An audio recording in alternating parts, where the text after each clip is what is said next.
C'est là que tu nous as appelés dans les sacerdoces qui est saint, oui, éternel Dieu, et la sainteté est la base même de ces sacerdoces. Comment ne pas t'adorer, Seigneur? Cela est la raison principale pour laquelle tu nous as créés. Tu nous as créés pour t'adorer, afin que notre vie, éternel Dieu, te rende gloire, afin que notre vie, tendre Père céleste, te rende culte, et culte agréable, et culte raisonnable. Ce ne sont pas nos mots, Seigneur Jésus, que nous te donnons ce soir, mais nous voudrons t'offrir toute notre vie à sacrifice. Que nos vies te glorifient. Que tu nous agrées avant d'agréer d'abord nos prières ce soir. Que tu nous agrées tous d'abord avant d'agréer, éternel Dieu, le mot que nous pouvons lever vers toi, le mot que nous pouvons t'offrir. Que nous-mêmes, Seigneur, nous soyons d'abord une adoration avant de t'offrir des mots comme l'adoration. Tendre Père Céleste, nous voudrons que tu nous parles. Dans cette dispensation d'église, nous voudrons savoir ta volonté. Ta volonté par rapport aux sacerdoces dans lesquels tu nous as appelés. Ces sacerdoces qui est à la fois saint, royal et universel.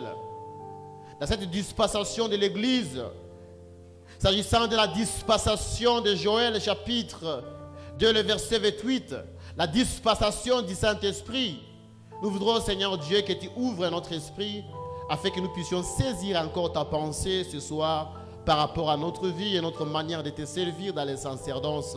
Au nom de Jésus-Christ. Amen. Amen. Alléluia. Amen. Alléluia. Amen. Nous allons prendre nos Bibles Tutachukua Biblia zetu. et nous allons lire dans 2 Pierre chapitre 2. 1 Pierre chapitre 2. Petro wa kwanza sura yake ya pili. 1 Pierre chapitre 2 à partir du verset 4 jusqu'au verset 9. Petro wa kwanza sura yake ya pili kuanzia mstari wa 4 mpaka wa 9. Je disais 1 Pierre chapitre 2, le verset 4 à 9. La Bible nous dit ceci. Approchez-vous de lui, pierre vivante, rejetée par les hommes, mais choisie et précieuse devant Dieu. Et vous-même, comme des pierres vivantes, édifiez-vous pour former une maison spirituelle et sans sacerdoce afin d'offrir des victimes spirituelles agréables à Dieu par Jésus-Christ. Car il est dit dans l'Écriture, voici, je mets en Sion une pierre angulaire, choisie, précieuse, et celui qui croit en elle ne sera point confus. L'Éternel est donc pour vous qui croyez. Mais pour les incrédules, la pierre qu'ont rejetée ceux qui bâtissaient est devenue la principale de l'angle, et une pierre d'achoppement et rocher de scandale. Ils s'y heurtent pour n'avoir pas cru à la parole. C'est à cela qu'ils sont destinés. Vous, au contraire, vous êtes une race élue, un sacerdoce royal, une nation sainte, un peuple acquis, afin que vous annonciez les vertus de celui qui vous a appelé des ténèbres à son admirable lumière. Parole du Seigneur. Amen. Nous allons nous mettre. Tutaweza kuketi. Pendant que nous sommes en train de nous mettre, nous prenons également Joël chapitre 2, le verset 28. Tutakuwa tukiketi, tutachukua pia Yoeli sura yake ya pili mstari 28. Joël chapitre 2, le verset 28. Yoeli sura yake ya pili mstari wa 28. Après cela, je reprendrai mon esprit sur toute chair. Vos fils et vos filles prophétiseront. Vos vieillards auront des songes, vos jeunes gens auront des visions, parole du Seigneur. Amen. Bien-aimés dans le Seigneur, bon après-midi à tout le monde. Merci. Nous bénissons le Seigneur Dieu pour la grâce qu'il nous a accordée d'être là ce soir. Tunabariki Mungu kwa neema ametupatia kuwa hapa magharibi ya leo. Déjà depuis le mercredi, nous avons commencé avec notre semaine de la Pentecôte. Tangu siku ya tatu tulianzisha wiki yetu ya Pentecote. Et que notre grand thème s'intitule la dispensation de l'Église. Na mada kubwa ambayo inasemeka majira ya kanisa. Il s'agit bien de la dispensation de Joël chapitre 2, le verset 28. Inahusika na majira ya Yoeli sura yake ya pili mstari 28. Où la Bible est en train de dire, vos fils et vos filles prophétiseront après que j'ai répandu de mon esprit sur eux. Ambayo inasema binti na wana wenu watatabiri nyuma mimi kumimia roho yangu juu yao. Le Seigneur Dieu lui-même dit qu'il répandra de son esprit sur toute chair. Bwana Mungu yeye binafsi anasema atamimia roho yake juu ya miili zote. Il s'agit de l'esprit de Dieu et que Dieu lui-même va répandre de son esprit sur toute chair sans exception. Hapa inahusika na roho ya Mungu na ni Mungu yeye binafsi atamimia roho yake juu ya miili zote pasipo kubagua. Que vous soyez un homme, que vous soyez une femme, que vous soyez un enfant, que vous soyez adulte, que vous soyez vieux, il répandra de son esprit sur toute chair. Uwe mwana, uwe mkubwa, uwe binti, uwe kijana, uwe mzee, hachague mtu atamimia roho yake juu ya watu wote. Et nous qui sommes dans cette dispensation, nous qui sommes présents même dans cette église ce soir, nous sommes concernés par ce texte-là. Na sisi ndiye tunahusika, sisi tulie hai hapa na sisi tulie katika hii majira tunahusika na hiyo mambo. Et à l'introduction de ce séminaire, le prophète Ali a commencé déjà à nous parler du prophétique dans l'église. Na katika kiingilio ya hiyo mafundisho Nabii Aliki alianza kutufundisha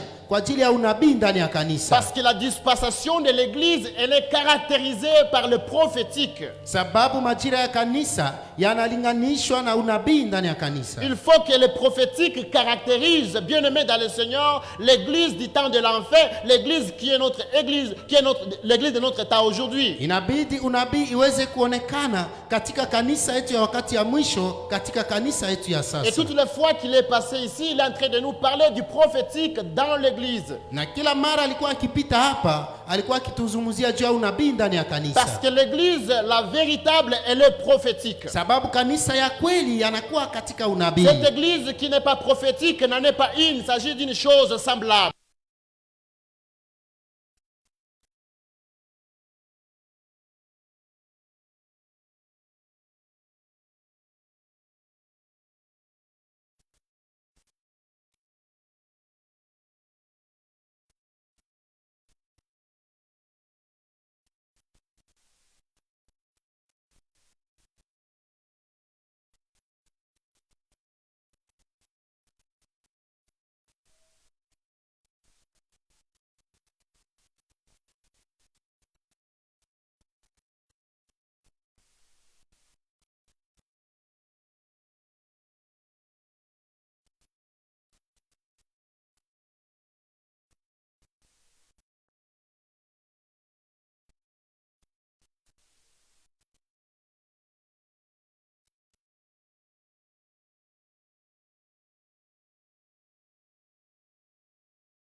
Kama haturudie huku mwanzo na kujua gisi ilianzishwa. Voilà pourquoi on devrait commencer par connaître ce que c'est le sacerdoce, comment se faisait le sacerdoce dans l'Ancien Testament, dans l'Ancienne Alliance. Na ndio maana tulianza kujifunza namna gani ukuhani ilifanyika katika agano la kale. Et que nous avons vu, bien-aimés dans le Seigneur, na tuliona wapendwa katika Bwana, pour la première fois quand on a parlé du sacerdoce, on a parlé du sacrificateur dans la Bible. Mara ya kwanza walipozungumzia ukuhani, walizungumzia kuhani katika Biblia. C'était dans Genèse chapitre 4 à 14, les versets 18 à 19. Ilikuwa katika Mwanzo sura 14 kuanza 17 mpaka 18. Jusqu'au chapitre, au verset 20e. Na kuendelea mpaka shairi ya 20. Et bien aimé dans le Seigneur, mpendwa katika Bwana, nous avons vu comment c'est cette personne qui est appelée sacrificateur pour la première fois dans la Bible, c'était Melchisedec. Tulienda kukuta mtu ambao aliitwa kuhani mara ya kwanza, aliita Melkisedeki. Et bien aimé dans le Seigneur, na mpendwa katika Bwana, Melchisedec n'était pas un homme comme tout le monde. Melkisedeki hakukuwa mtu wa kawaida kama watu wote. Nous avons vu que Melchisedec était un homme hors du commun. Tulimuona alikuwa mtu ambao hakukuwa mtu wa kawaida. La première fois que la fonction de sacrificateur a été attribuée à une personne dans la Bible, mara ya kwanza kazi ya ukuhani iliweza kuletewa kwa mtu katika Biblia, elle n'est pas exercée par un homme du type terrestre. Haikutendeshwa kwa mtu wa maumbio ya kibinadamu. Il est question ici, lorsque nous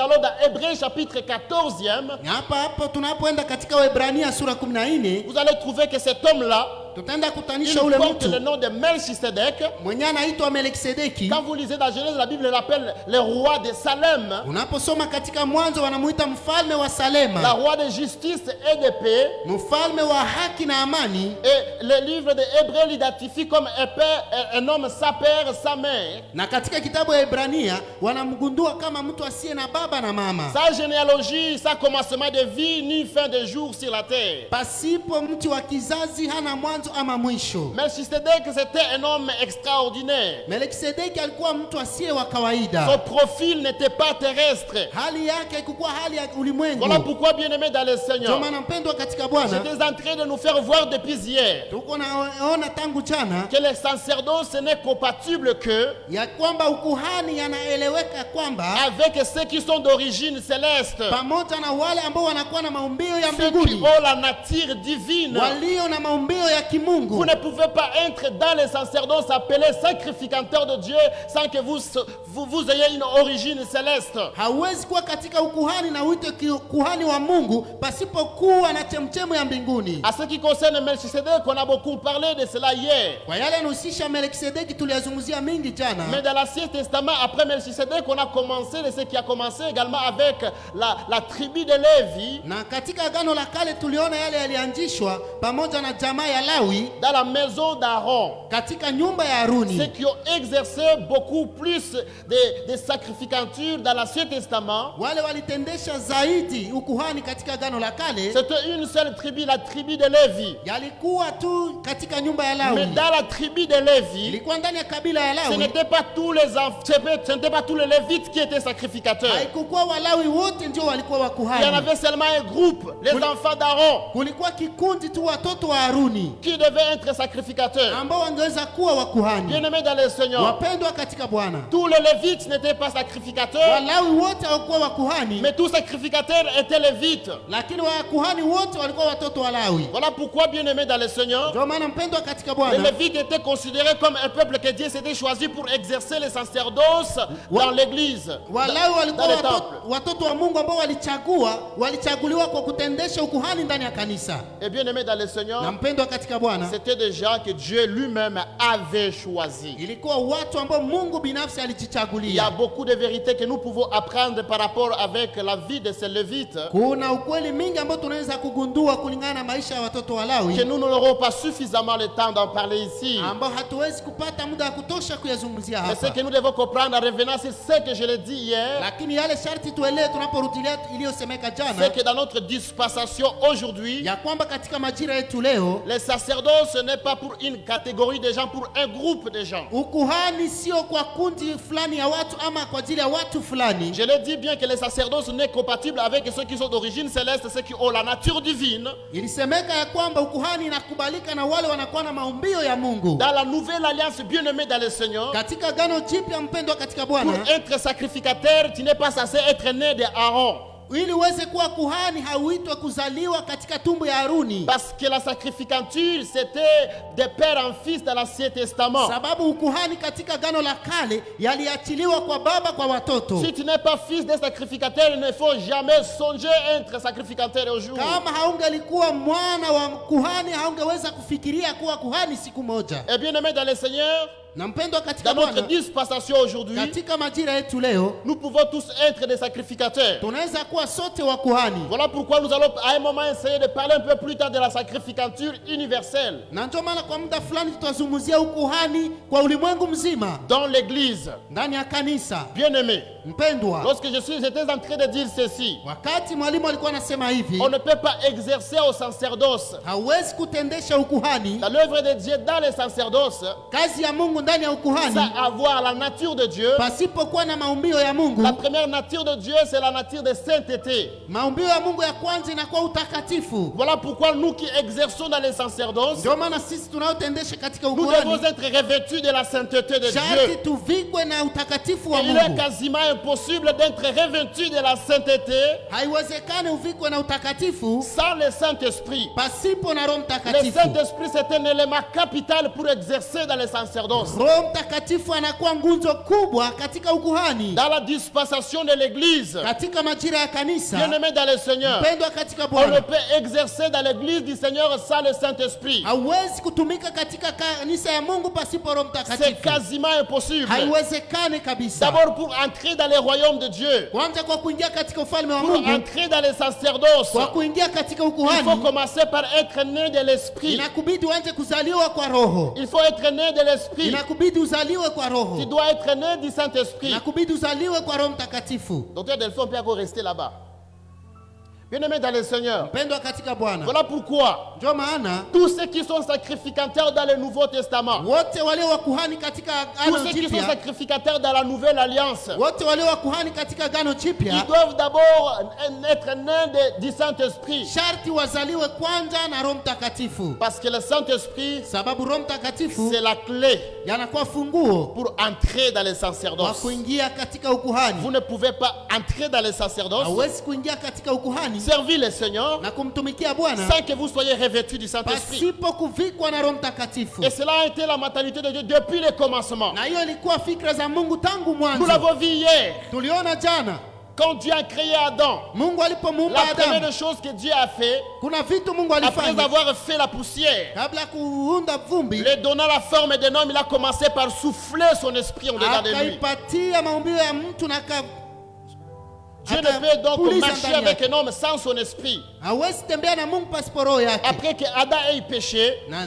Adamu alipofanya dhambi, Dieu a retiré d'Adam son esprit saint. Mungu akaondoa ndani ya Adamu roho yake L'homme est mtakatifu. devenu incapable d'adorer Dieu. Mtu hakuweza tena kuabudu Il ne Mungu, pouvait plus rendre culte en Dieu. hangeweza tena tolea ibada Dans kwa l'Ancien Mungu. Testament, bien-aimé dans le Seigneur, Katika agano la kale, mpendwa katika Dieu a Bwana, essayé par tous les moyens, essayé de réconcilier l'homme, mais ça n'a pas marché. Mungu alipima kuweza kurudisha mtu katika wasiliano, haikuwezekana Jusqu'à ce qu'il ait envoyé le second Adam que nous avons vu hier. mpaka alipanga kutuma Adamu wa pili ambaye tuliona jana, Lui qui est venu nous donner la solution au problème que nous avions. aliyekuja kutupa suluhisho kwa shida tuliyokuwa Nous nayo qui étions séparés de Dieu. sisi ambao tulijitenga na Mungu. Voilà, il est venu nous réconcilier. Ndio maana alikaa kurudisha ushirika À la tena croix, bien-aimé dans le Seigneur, hapo msalabani. le Mpendwa, Seigneur Dieu, Jésus-Christ, nous réconcilie avec Dieu. Yesu Kristu akatuambatanisha tena na Et nous Mungu, avons vu depuis hier. na tuliona tangu Je ne jana. voudrais pas beaucoup plus rester et insister par rapport à cela. Singeweza tena kubakia pale sana. Jésus qui est le second Adam, Yesu anayokuwa Adamu wa pili, lui, yeye par sa mort et par sa résurrection, kupitia kifo na ufufuko wake, le jour où il est mort à la croix, siku alikufa il msalabani, y a une naissance kulikuwa kuzaliwa de l'église à la croix. ya kanisa msalabani. En même temps que l'église était en train de naître à la croix, Hapo hapo kanisa ilikuwa ikizaliwa msalabani. lorsqu'on a percé dans sa poitrine, il était sorti de l'eau et du sang. Walipomchoma mkuki kwenye ubavu, kukatoka damu na maji, L'église est née par là. kanisa ikazaliwa hapo, L'épouse est née par là. mke akazaliwa Nous hapo. avons vu comment Dieu a fait la même chose avec le premier Adam pour faire sortir sa femme. Tuliona hivyo gisi Mungu alifanya huko mwanzo kwa Adamu wa kwanza kwa kuweza kuondoa mke wake. Il a endormi Adam dans le jardin. Alilalisha Adamu katika bustani. Après avoir endormi Adam dans le jardin, Nyuma kulalisha Adamu katika il va bustani, ouvrir sa côte pour faire sortir Ève. akatosha Eva katika ubavu Ce wake. jour-là, Golgotha, Dieu a endormi Christ, le second Adam à la croix. Na ile siku msalabani Mungu alilalisha Kristo ambao ni Adamu wa pili Et ce msalabani. jour-là, l'église est née. Na ile siku kanisa Après ilizaliwa qu'on l'ait percé au niveau de la poitrine. ambao walimchoma mkuki kwenye ubavu. Bien-aimé dans le Seigneur, Pendwa katika pendant Bwana, que l'église devait naître, hapo kanisa au ilipozaliwa, même moment, l'église était en train de naître à la croix. hapo hapo kanisa ilikuwa ikizaliwa Et msalabani. ce jour-là également, Na hiyo siku la pia Bible nous fait voir que la voile du temple, le voile du temple s'est déchiré de haut en bas. Biblia inatuonesha ya kwamba pazia hekaluni kapasuka kuanza juu mpaka chini. Et que nous qui ne devions pas entrer dans les lieux saints des saints désormais, nous avons accès. Na sisi ambao hatungeweza kuingia pahali patakatifu sana, tazama sasa tumepata njia. Cela a marqué la fin de l'ancienne alliance, Yale yalienda kukomesha mwisho wa agano la mais kale, également l'inauguration de la nouvelle alliance. na ikakuwa kusherekea upya agano jipya. Mais au travers de cela également l'inauguration de nouveaux sacerdoces. Na hapo hapo pia ilikuwa kusherekea ukuhani mpya. Et que nous devions nous tous accéder à ce sacerdoce-là. Sisi wote sasa tunaweza kuingia katika hiyo Lorsque nous ukuhani. croyons au Seigneur, Tunapoamini Bwana. l'église du Seigneur, elle est née à la croix. Kanisa ya Bwana ilizaliwa Ce n'est msalabani. que le jour de la Pentecôte qu'elle s'est manifestée Ni siku ya visiblement. Pentekoste tu ndio ilionekana waziwazi. Bien-aimés dans le Seigneur, Mpendwa katika Bwana. l'église devait d'abord naître. Kanisa lingeweza zaliwa kwanza. Et bien-aimés, Mpendwa, pour que nous puissions également ili sisi tuweze pia exercer dans l'église, kutendesha ndani ya kanisa. nous aussi nous avons d'abord l'obligation de naître par l'Esprit Saint. Sisi pia tuna hiyo shurti ya kuzaliwa kwa Roho Nous ne Mtakatifu. pouvons pas exercer dans le sacerdoce sans le Saint-Esprit. Hatuwezi kutumika katika ukuhani bila Roho Mtakatifu. La sacerdoce qui est un sacerdoce saint. Ukuhani ambao ni ukuhani takatifu, Et que ce soir, on va suffisamment enseigner et insister par rapport à ce sacerdoce saint. na tulifundisha sana kulingana na hiyo ukuhani takatifu. On ne peut exercer dans le sacerdoce saint Hauwezi kutumika katika ukuhani takatifu sans vivre la sainteté de Dieu. pasipo kuishi utakatifu wa Mungu. Bien-aimé, Mpendwa,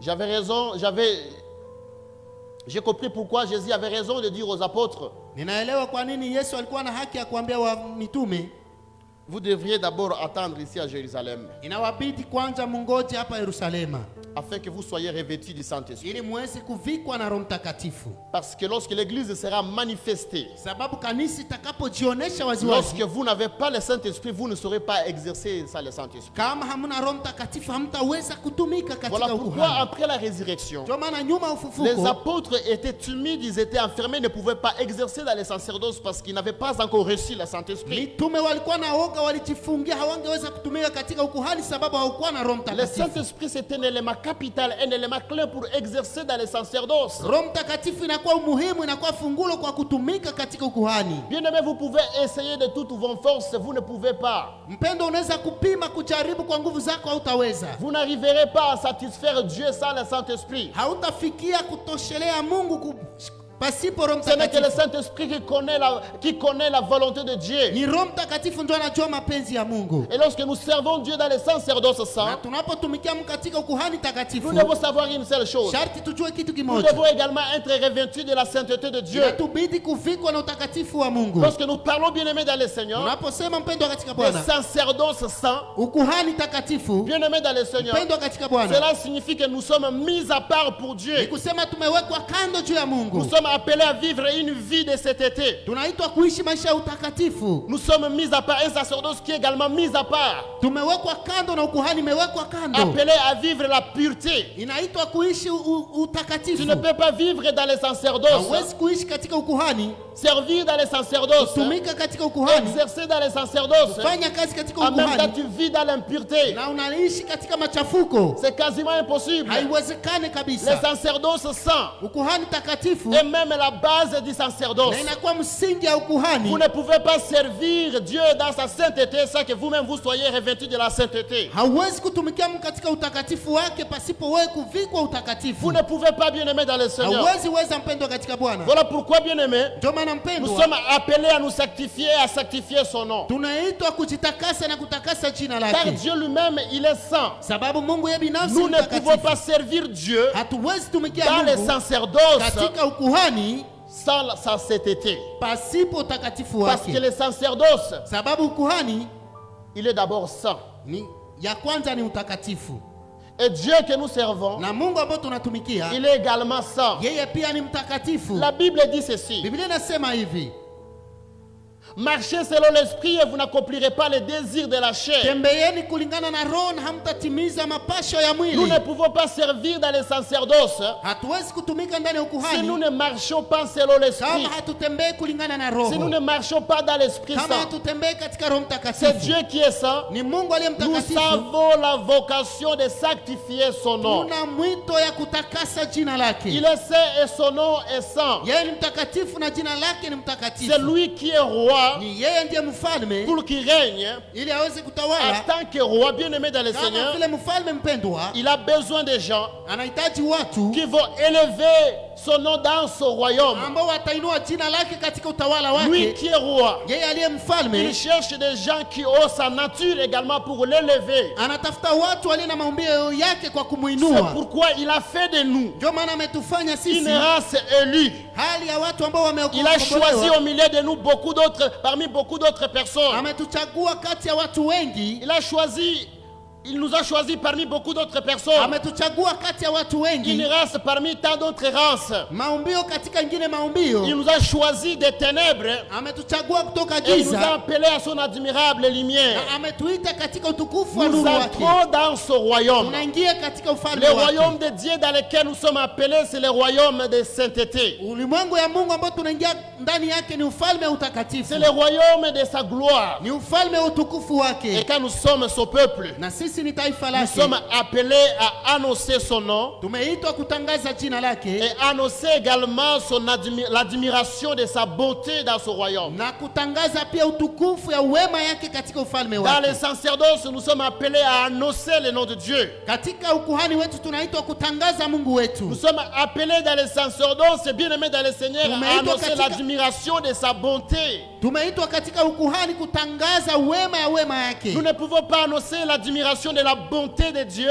sans que nous soyons nous-mêmes témoins de sa bonté. Hatuwezi kutangaza utukufu ya wema yake sisi pekee kama hatuko mashahidi ya wema yake, Car Dieu, lui, il est bon. sababu Mungu wetu ni mwema. C'est pourquoi Pierre a dit, Ndio maana Petro alisema il nous a élus. alituchagua, Il a fait de nous un sacerdoce royal. ametufanya ukuhani ya ufalme. Qu'est-ce que cela veut dire, bien-aimés dans le Ni Seigneur? kusema nini mpendwa katika Quand nous Bwana? étions loin de Dieu, Tulipokuwa mbali na nous Mungu menions une vie qui ne lui appartenait pas. tuliishi maisha ambayo haikukuwa yake, Mais Dieu nous a choisis, nous. lakini Mungu ametuchagua Ce sisi, n'est pas parce que nous vivions une vie de cet été avant, sio non. kwa sababu tuliishi maisha matakatifu Nous mbele. vivons dans la Hapana, dépravation, nous vivions dans les péchés. tuliishi katika dhambi, Nous vivions bien-aimés dans le Seigneur, tuliishi mpendwa katika dans Bwana l'impureté. katika Et cela uchafu, caractérisait notre nature, notre vie. na ile ilikuwa maumbio yetu, ilikuwa maisha yetu. Mais il a fait de nous sa race à lui. Lakini ametufanya sisi maumbio Un yake, peuple un peuple qui lui est acquis différemment des autres. taifa ambayo amejichukulia, ambayo ni tofauti na Il wengine. nous a enlevés de la foule où nous étions Ametutosha katika kundi tulikuwa pour nous ndani, mettre à part. kwa kutuweka kando. Nous sommes un peuple mis à part. Tunakuwa taifa ambayo Nous ne imewekwa sommes pas un kando. peuple comme tout le monde. Hatuko taifa kama watu wote, Pour que le voie à nous bien-aimés dans le Seigneur, ili waone ndani yetu mpendwa que katika nous lui Bwana, appartenons désormais. tunakuwa wake kwanza Et que sasa, pour que nous puissions découvrir également sa bonté. na ili tuweze kugundua pia wema yake. Bien-aimés dans le Seigneur, nous ne nous appartenons pas. Mpendwa katika Bwana, sisi hatuko wetu binafsi, Nous nous hapana. appartenons à Dieu.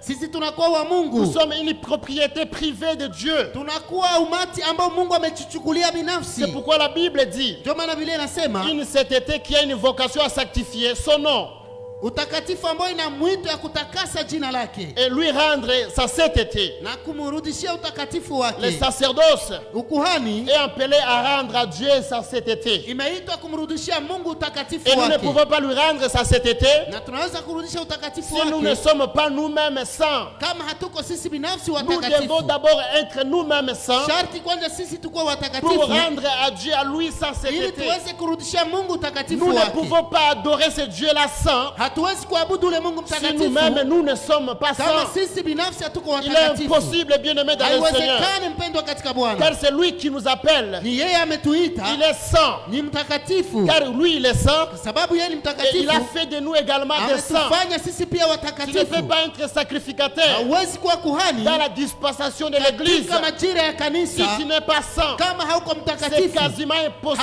Haiwezekani. Dans 1 Pierre chapitre 1er, le verset 16, Katika Petro wa kwanza sura yake ya la kwanza Bible mstari wa déclare, 16, soyez saints car je suis saint. Biblia inasema muwe watakatifu sababu niko mtakatifu. Bien-aimé dans le Seigneur, Mpendwa katika c'est Bwana, pourquoi il a fait de nous des saints. ndio maana ametufanya sisi watakatifu, Car c'est dans sa sainteté sababu ni katika utakatifu qu'il y a wake sa bonté. ndio kuna wema La yake. bonté de Dieu est dans sa sainteté. Wema ya Mungu ni katika En utakatifu wake. dehors de sa sainteté, il n'y a pas la bonté de Dieu. Mbali na utakatifu wake hakuna Si wema tu ya veux Mungu. vivre la bonté de Dieu, tu dois savoir que la bonté de Dieu dans sa sainteté. Kama unapenda kuishi wema ya Mungu, inakubidi kujua wema ya Mungu Certaines katika personnes utakatifu n'arrivent wake. pas à expérimenter les bontés de l'Éternel parce qu'ils ne vivent pas la sainteté de Wengi Dieu. hawafikie kuishi wema ya Mungu sababu hawaishi utakatifu wa Si nous Mungu. voulons palper la bonté de Dieu dans notre vie, Kama tunapenda kugusa wema ya Mungu katika nous maisha devons yetu, savoir que la bonté de Dieu est dans sa sainteté. inatubidi kujua wema yake ni katika utakatifu Et wake. s'il nous a appelés bien-aimés dans le Na Seigneur, ametuita mpendwa katika Bwana, c'est parce qu'il nous a appelés afin que nous puissions expérimenter ses bontés ni dans nos sababu vies. alitufanya sisi tuweze kuishi ile wema Et en yake. dehors de sa sainteté,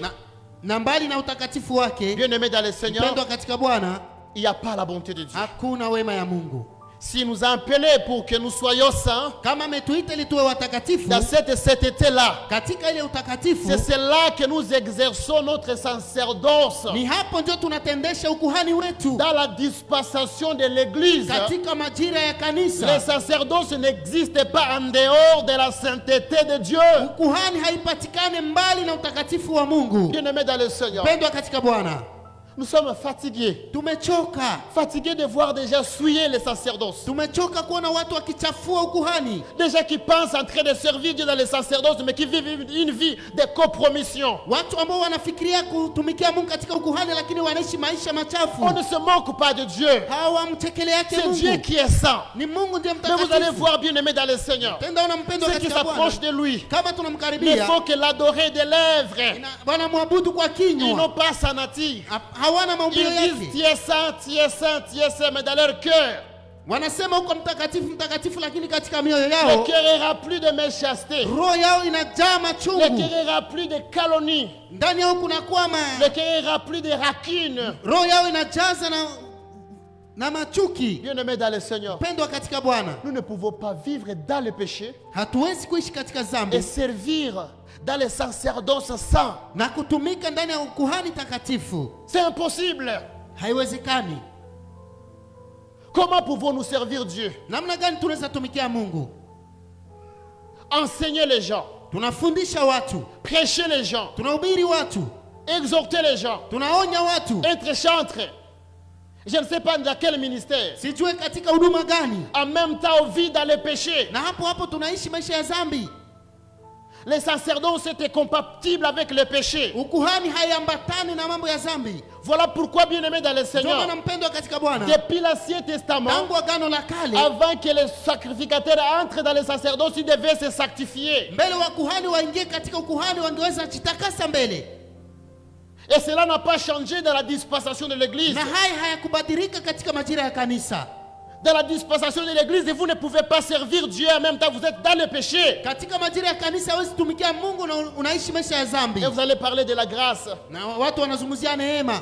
Non, Hapana, ça c'est comprendre mal la ni grâce. kuelewa vibaya neema. S'il nous a appelés pour que nous soyons saints, Kama alituita ili tuwe watakatifu, c'est dans cette sainteté-là que nous exerçons notre sacerdoce. ni katika hiyo utakatifu tunatendesha ukuhani wetu. C'est là que nous devenons une propriété privée de Ni Dieu. hapo ndio tunakuwa kikundi ambayo imemilikiwa na Mungu. Notre vie, elle n'est pas comme celle des autres. Maisha yetu hayafananishwi na maisha ya Laissez tout le wengine. monde vivre leur vie comme ils veulent. Acha wengine waishi maisha yao kisi Ta wanataka. vie n'est pas comme tout le monde. Maisha yako sio kama ya watu Tu n'es pas wote. un monsieur tout le monde. Hauko mtu Tu yoyote. n'es pas une demoiselle tout le monde. Hauko binti kama wabinti wengine. Mais ta vie, bien-aimée dans le Seigneur, Lakini maisha yako mpendwa katika doit Bwana être sous la domination des royaumes de Dieu, les royaumes de lumière. inabidi yakuwe chini ya utawala ya ufalme wa Ta nuru. vie ne peut pas être sous la domination de notre roi. Maisha yako inakubidi kuwa chini ya utawala ya mfalme wako. Ça ne peut pas être sous la domination de notre roi. Haiwezi kuwa chini ya utawala ya mfalme wetu. Ta vie ne doit pas être sous la domination des diables. Maisha yako haitakuwa chini ya utawala ya shetani. Ta vie ne doit pas être sous la domination de la chair. Maisha yako haitakuwa chini ya utawala ya mwili. Tu ne dois pas être sacrificateur en même temps que tu es conduit par la chair. Hauwezi kuwa kuhani na hapo hapo unaongozwa na Tu ne peux mwili. pas être sacrificateur en même temps que tu es conduit par le diable. Hauwezi kuwa kuhani na unaongozwa na shetani. Ta vie, Maisha yako elle a été tirée yametoshwa du royaume des ténèbres katika ufalme wa giza, et on dit, na il nous a appelés des ténèbres à son admirable lumière. wanasema alituita kutoka katika giza na katika nuru wake. C'est-à-dire qu'il nous a tirés d'une vie d'une vaine vie. Ni kusema alitutosha katika maisha ya bure ya C'est une ovyo. vie misérable. Ilikuwa maisha ya ole, C'est une vie de souillis. ilikuwa maisha ya machafuko, Une vie de ténèbres et de maisha ya dépravation. giza ya matengano, Où il y avait des souillis. ambapo tulikuwa na machafuko, Et nous ne pouvons pas, bien aimés dans le Seigneur, na hatungeweza wapendwa katika Bwana être dans le sacerdoce tukue katika ukuhani sans qu'on soit sorti de cette vie-là. pasipo kuondolewa katika hiyo maisha. Pour entrer dans le sacerdoce, Kwa kuingia katika ukuhani, on doit se rassurer qu'on a quitté cette vie-là. inakubidi uhakikishe umetoka katika hiyo On ne maisha. peut pas être dans le sacerdoce. Hauwezi kuwa ndani ya En ukuhani même temps, on est encore on mène une vie de na mensonge. ungali naishi maisha ya uongo. Bien aimé dans le Seigneur, Pendwa katika Bwana, toi qui sers Dieu dans le wewe sacerdoce, ambao unatumikia Mungu katika quel est ukuhani, le témoignage que toi-même, ta conscience a de toi quand tu sers Dieu? ni ushuhuda gani dhamiri yako inayo unapotumikia Mungu? Tu peux tromper tout le monde, Unaweza danganya watu mais wote, tu ne peux pas tromper Dieu. lakini hauwezi danganya Mungu. Il est possible que le pasteur ait un bon témoignage de toi. Ni mzuri watumishi wanaweza kushuhudia vizuri, Il est possible que inawezekana le pasteur ait un bon témoignage de toi. wachungaji wakuwa na ushuhuda mzuri Oh, tu juu vois, yako, tu arrives tous les jours, attends. sababu unafika kila siku On ne wakati t'a jamais attrapé dans les gaffes. hawaya kubana katika maovu On ne t'a fulani, jamais attrapé dans les problèmes. hawaya kubana katika shida fulani. C'est ça le témoignage Hiyo ndio ushuhuda que les hommes ont de toi. ambao wanadamu wanakuwa na juu Le yako, témoignage que ton pasteur a de toi. ushuhuda ambao mchungaji yako anao juu Le yako, témoignage que ton encadreur a de toi. ushuhuda ambao mwongozi yako anao juu Mais yako. quel est le témoignage que Dieu, lui, il a de toi? Lakini kuna ushuhuda gani ambao Mungu anakuwa na Quand juu Dieu, yako? lui, il est dans les cieux, Mungu aliye mbinguni et quand il te regarde, anapokuangalia est-ce qu'il voit sa nature à toi? anaona kweli maumbio yake Est-ce ndani qu'il yako, voit sa sainteté à kweli toi? kweli anaona utakatifu wake ndani Avant yako, que Dieu agrée notre louange, avant qu'il agrée notre prière, ili Mungu apokee maombi yetu, il commence d'abord à nous agréer, nous. anaanza kutupokea kwanza sisi. À chaque fois que nous adorons Dieu qui est saint, Kila mara tunaabudu Mungu aliye mtakatifu, il commence d'abord à nous agréer, nous. anaanza kutupokea kwanza Vous sisi. savez pourquoi, bien-aimé dans le Seigneur? Unajua kwa nini mpendwa katika Bwana? Pour résoudre ces problèmes-là, Kwa kuweza kutatua hiyo shida, on ne devait plus tuer les animaux. hawangeweza ua tena Dans l'Ancien wanyama. Testament, pour que Dieu agrée les gens, les sacrificateurs devaient amener des animaux Katika Agano la Kale, ili Mungu apokee watu, ilibidi watu et walete commencer à wanyama tuer les animaux. na wakuhani waue ile Dans manyama. notre dispensation, la situation a changé. Katika majira yetu mambo yamebadilika. Jésus-Christ lui-même s'est fait sacrifice. Yesu yeye binafsi alijifanya zabihu. C'est Jésus lui-même qui est le sacrifice suprême. Yesu ndiye zabihu kubwa. Il n'y a pas dans la Bible un sacrifice plus grand que le sacrifice de Jésus. Ça n'existe Hakuna pas. katika Biblia zabihu kubwa kama zabihu ya Yesu. C'est Jésus-Christ qui est le sacrifice suprême, le sacrifice ultime. Ni Yesu ndiye zabihu kubwa. Il a donné sa vie. Alitoa maisha yake. Bien-aimé dans le Seigneur, Mpendwa katika Bwana, afin que vous et moi soyons réconciliés avec Dieu, ili nyinyi na mimi tuweze kuwasiliana tena na Mungu, afin que nous ayons accès au sacerdoce ili saint, tuweze kupata kibali katika ukuhani takatifu, afin que nous le servions dans les sacerdoces. ili tuweze kumtumikia katika ukuhani. Il s'est sacrifié. Alijitoa. Bien-aimé dans le Seigneur, Mpendwa katika Bwana, nous ne pouvons pas annoncer l'admiration de la lumière hatuwezi kutangaza hiyo wema ya nuru de Dieu si nous ne sommes pas, bien-aimés, intégrés dans sa justice. kama sisi binafsi hatujiingize katika haki Si yake, nous ne sommes pas entrés dans la sainteté de Dieu, kama hatuingie katika utakatifu il wa est Mungu, impossible d'annoncer l'admiration de sa lumière. haiwezekani kuweza kutangaza wema ya nuru Il est yake. possible, bien-aimés dans le Seigneur, Haiwezekani mpendwa katika que Bwana, nous soyons des sacrificateurs tuweze kuwa wakuhani pour que nous puissions approcher ce Dieu-là. ili tuweze kumkaribia yule Mungu. Si nous ne nous sanctifions pas, Kama hatujitakase, voilà pourquoi ndio maana Jésus-Christ lui-même, Yesu yeye binafsi il a pris notre place alichukua nafasi yetu pour nous sanctifier. kwa kututakasa. Et cette nouvelle alliance, Na hiyo agano jipya, la nouvelle dispensation de l'Église, hiyo majira mpya ya kanisa, les sacerdoces de la nouvelle alliance, kuhani agano jipya, c'est Christ qui a payé le prix de notre justice. ni Kristo amelipa bei ya haki yetu. C'est lui qui nous a justifiés. Ni yeye ametutetea haki. Nous ne sommes pas allés demander pardon à Dieu. Même si nous le faisions, Dieu n'allait même pas nous accepter, nous agréer dans son sacerdoce. Hatukwenda lomba usamaha kwa Mungu hata kama C'est tungefanya. lui qui nous a sanctifiés. Ni yeye alijitoa. Et sa sainteté nous introduit dans la présence sainte de Dieu. Na utakatifu wake natubeba katika utakatifu wa Mungu. Et c'est ça le sacrifice ultime, le sacrifice suprême. Na ni hiyo ndio sadaka ama zabihu kubwa. Le Christ, Kristo, le sacrifice suprême. zabihu ya umungu. Kristo, sacrifice ultime. Zabihu kubwa. C'est lui qui a achevé mon œuvre à moi. Ni yeye amekamilisha kazi yake ndani C'est yangu. lui qui a déchiré le voile. Ni yeye alipasua pazia. Qui nous séparait de Dieu. Ambao litutenga na Mungu. Pour que moi j'accède ili mimi niweze au sacerdoce de sainteté. Katika ukuhani ya Et utakatifu. aujourd'hui j'y vais sans culpabilité. Na leo ninapaenda pasipo kujihukumu. Parce que Christ a payé le prix. Sababu Kristo amelipa bei. Et quand je comprends ce que Dieu a fait de moi à la croix, bien aimé dans le Seigneur, na ninapoelewa yale Mungu amenifanyia msalabani mpendwa, ça va me pousser à glorifier son nom. Yananisukuma kutukuza jina lake. Ça va me pousser à l'admirer, à admirer sa gloire. Yananisukuma kutapa utukufu wake. Ça va me pousser à admirer son œuvre. Yananisukuma tena kuona kazi yake. Quand nous voyons ce que Christ a fait pour que nous accédions les sacerdoces, cela nous pousse, bien aimé dans le Seigneur, à glorifier ce Dieu. Tunapoona yale Kristo alifanya kwetu yanatusukuma kumtukuza Mungu. Les sacerdoces saints glorifient le nom du Seigneur. Ukuhani takatifu inatukuza jina ya Bwana. Nous sommes appelés à sanctifier son nom. Tumeitwa kutakasa jina lake. Comme Jésus-Christ nous a enseigné. Kama Yesu Kristo alitufundisha. Si vous voulez prier votre Père, dites ceci. Kama mnataka kuomba Baba mseme hivi. Notre Père qui es aux cieux. Baba wetu uliye mbinguni. Que ton nom soit sanctifié. Jina lako litukuzwe. Les sacerdoces bien-aimés dans le Seigneur. Ukuhani mpendwa katika Bwana. Nous permet à sanctifier le nom de Dieu. Yanatusaidia à glorifier le nom de Dieu kutukuza jina la Mungu dans sa sainteté. Kupitia utakatifu wake. Bien-aimé dans le Seigneur. Mpendwa katika Bwana. Ce que Jésus a fait. Yale Yesu alifanya. Je ne sais pas dans ta vie.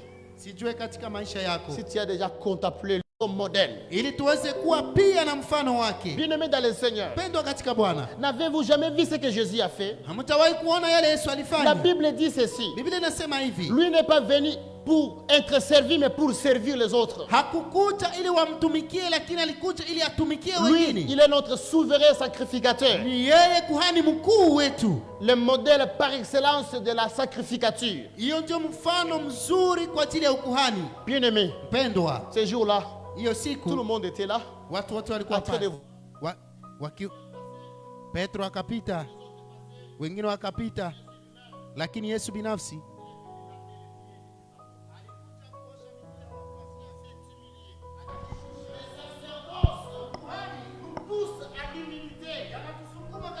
nous ne pouvons pas exercer dans les sacerdoces étant dans l'orgueil. C'est impossible. Les sacerdoces nous poussent toujours à réaliser que nous ne sommes pas dignes, nous sommes là pour servir. Yanatusukuma kutambua ya kwamba tuko hapo kwa kutumikia. Bien-aimés dans le Seigneur, pendwa katika Bwana.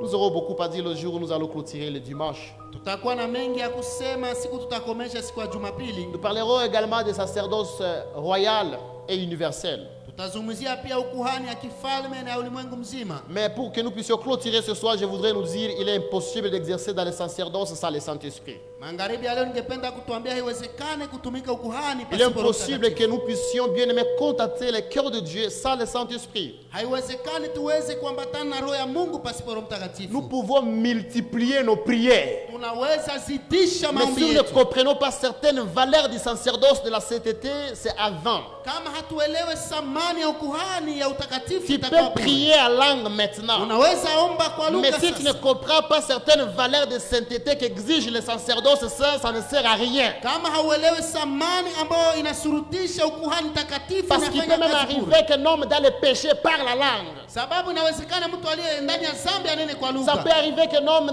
rempli, un homme qui vient de commettre le péché, qui marche dans la souillure. Inawezekana mtu ambao amefanya dhambi na anatembea katika machafuko. Étonner les gens en faisant des œuvres étonnantes. Akishangaza watu. Opérer des miracles. Akitenda miujiza. Parce que ça c'est le don. Sababu hiyo ni zawadi. Dieu lui, Mungu yeye, il ne se répand pas de son don. Hanyanganye zawadi. Mais il y a certaines valeurs. Kuna samani fulani. La valeur qui fait la base du sacerdoce, c'est ça cet été. Ambao inakuwa nguzo kwa ukuhani na kwa utakatifu wake. Tu vas baisser ta tête là où tu es. Utagunja kichwa yako nafasi uliye. Je ne sais pas, après avoir écouté cette parole, Sijue nyuma kusikia hiyo neno, pendant que nous nous approchons la Pentecôte, tunapokaribia Pentekoste, le baptême du Saint-Esprit, ubatizo wa Roho où Mtakatifu, Dieu lui-même a dit, je répandrai de mon esprit sur toute chair. Mungu yeye peke alisema nitamimia roho yangu juu ya miili zote. Quel est l'état de ton cœur ce soir? Ni aina gani ya roho yako magharibi ya leo? Quel est l'état? Na ndio maana napenda uweze kutubu La kama Bible unaishi déclare maisha que ceux ya qui sont nés de Dieu ne commettent point les péchés. Biblia inasema walio ndani ya Mungu hawatende tena dhambi. Ceux qui exaucent dans les sacerdoces. Également, nous sommes appelés au sacerdoce. Na kwa jumla pia tunaitwa kwa ukuhani. Pasteur Georgette nous conduit dans la prière.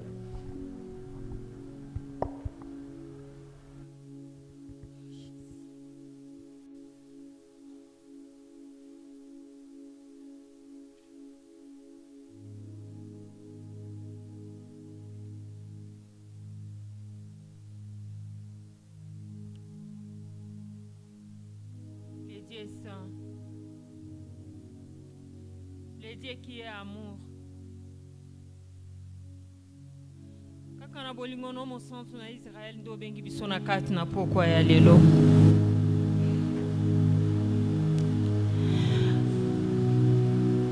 Tokoki kokosa mokili, tokoki kokosa ba pasteur, tokoki kokosa bandeko, tokoki kokosa papa mama.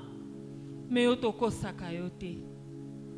Na pokwa ya lelo nzambo tie biso lisusu face à face na liloba na yo. Otie biso mutu na mutu wa mitala par rapport na lilobo ekwei. Papa, des semaines, ça fait des semaines, mon Dieu, mon roi, tu nous parles de la sanctification. Tu nous parles de nos vies, Seigneur. Tu nous parles, papa, ozali kotia miroir na liboso na biso.